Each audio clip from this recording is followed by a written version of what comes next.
Yes, kids, we have so much to go through today. We gotta start right now.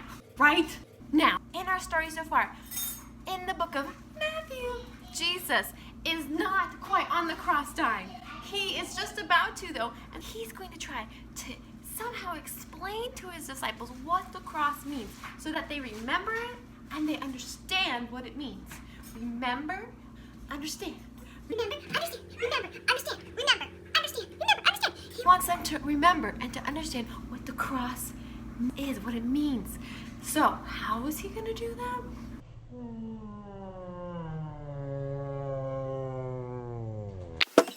Jesus uses a meal to help his disciples remember and understand what he's about to do.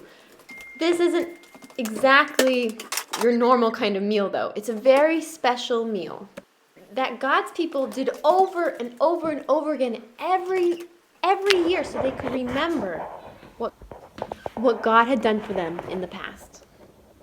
Jesus wanted them to remember and to understand what he was about to do. So he set up a meal. But not just any meal. This meal was from the past. This meal was called the Passover. And like I said before, they celebrated this meal every year. Back to Jesus. So tables back then were usually lower, so they would recline at the table. And there were different elements of this meal because they did it every year because it was from the past. And one of the first things they would do is have some herbs, some bitter herbs. And this was to remind them of the past. As you might know, bitter is a terrible taste. And this was so that they could remember how terrible it was to be slaves in Egypt.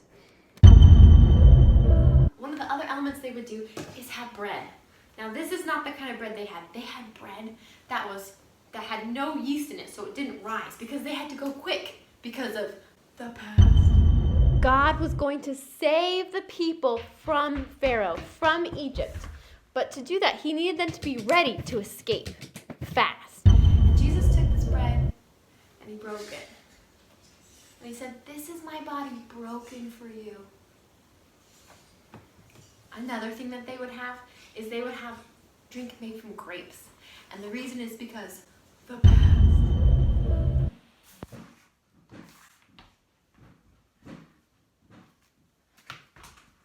This cup was for them to remember the freedom that they had because of what God did, saving them from the Egyptians. And Jesus took the drink and said, "This is my blood poured out for you."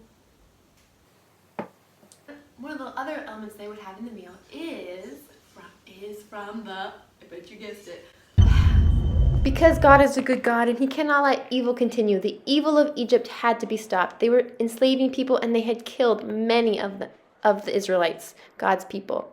So God sent judgment, which means this is his way of stopping the evil.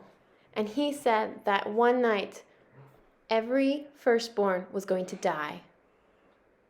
But unlike Egypt, God gave a way out, a way to be saved. He said if each family could gather together and take a sheep, bring that sheep in their home, feed it, take care of it, and then sacrifice that sheep, they could then paint that blood on the door posts of each house. And any house that had the blood of the lamb on the doorpost, all inside would be safe. If you look at our table here, as the same in Matthew, there's no mention of the lamb. The lamb that was going to die, to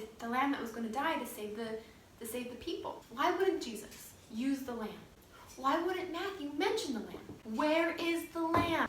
We have the bread, Jesus' broken body. We have the cup, Jesus' blood poured out.